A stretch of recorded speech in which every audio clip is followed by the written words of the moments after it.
So someone asked me to critique their monologue, Last Tango in Paris. I believe it's a movie from the 70s or 80s. I haven't seen it.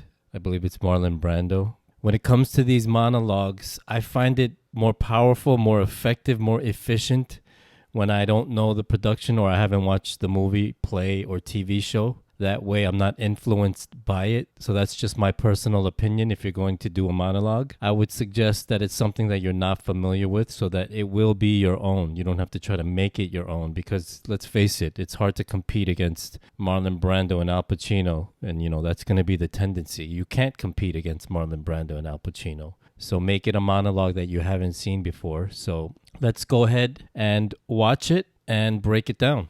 So first, the shot is a medium shot. That's chest up to the top of the head. The shot is good, clear background, nothing distracting, no shadows. I like the neutral color of the background. Possibly the shirt is a bit distracting and the logo, that might be a Nautica shirt. But everything's pretty good in terms of the look. The sound can be better. There is a buzz. I don't think he's using a mic. You probably want to leave a few inches on top of your head, right? Maybe 3 to 6 inches on top of your head so it doesn't feel as crowded. But other than that, the width and the height from the chest is good. So we do want to give credit where credit is due because I will definitely rip into this, I think. The most obvious thing, you don't want to stare into the camera. It gives the serial killer vibe. So for example, when you're having a conversation with somebody, you don't stare at them the whole time, right? You process your thoughts. You look up, you look sideways, you look at who's coming into the restaurant. You may look down to process or gather your thoughts, right? But your eyes are moving around. You're not solely focused on the person in front of you. So that's a big thing that you don't want to do, a big no-no. You look ridiculous in that makeup. Like the caricature of a fucking whore. A little bit of mommy in the night, right? Husband could be married for 1,000 years and I don't think you'd ever really know his wife's true nature. No. I never knew you. Who the fuck were you? Right there, he did a quick, what's the line? Look to the left. Right there. That wasn't a, let me gather my thoughts look. That was a, what's the next line? Oh shit, I'm about to look. Oh yeah, got it.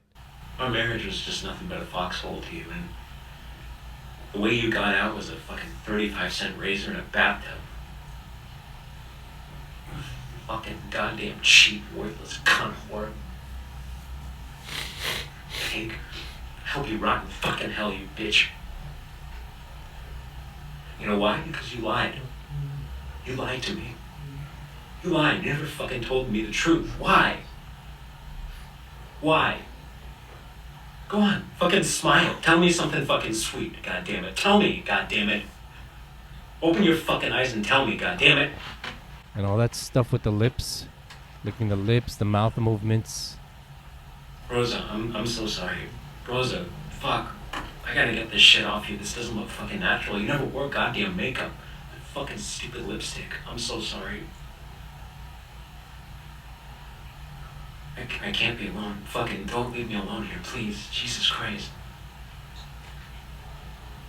I gotta find some way to do it too, but I don't know fucking how. I don't think I have the goddamn strength. He's serious. So you can see he has a lot of tics with his mouth, tongue to the side of the mouth movement, stuff like that. Your personal tics, you want to remove them. You want to work on it. You don't want to be doing these things while you're acting, right? And another thing, when you are speaking to somebody in your monologue, just because you're the only one with lines, you still want to make believe that there's a person in front of you. In fact, picture them. Have the eye line set of where they're standing. I don't care if you put a freaking teddy bear in front of your face and act like that's a person's head. Do what you have to do to make it real. And give them time to think, to process as well, to say something. You say something, you call her a whore, whatever you called her. Of course, she's going to, her eyes are going to get wide and she's going to, curse you out. But before she can curse you out, you cut her off again. You see what I'm saying? That makes it real. This guy's just basically spewing his lines one after the next. He's doing a lot of, you see, these little lookaways. They're not natural lookaways where somebody who's angry is trying to get the next thought or the next word or fumbling on a particular word, which happens in conversations, right? It's him grabbing the next line. What is the next line? So before we even get to the acting, or before we can even discuss the acting, we have to really talk about the technical things. You have to set yourself parameters to make it real. Again, there has to be a real life person in front of you, or a real life imaginary person in front of you, blinking back, shaking their head, scoffing, about to curse you right back, about to choke you, whatever it may be. Picture a real life human being in front of you. Give pauses, react to their reactions, right? And their imagined reactions to what you're saying, rather than staring at the camera and just saying line by line like you're doing a line reading, or a glorified line reading. Number 2, take away your personal tics. This guy's happened to be mouth stuff, a lot of mouth movement. Here and there, everybody has a tick or two, right? That can actually pass as organic, but when it's just concurrent and repetitive like that, it's tough to pass as the character, isn't it? And practice, practice, practice. Keep saying it until it sounds natural, until it doesn't sound like you're reading a monologue or a memorized monologue, which this guy sounds like. So leave a comment, your thoughts, and then I'll address if there are any comments and possibly go back over this gentleman's monologue. Maybe I'll even do this monologue the next video to kind of give you an idea of a more natural approach and the technical things that I talked about.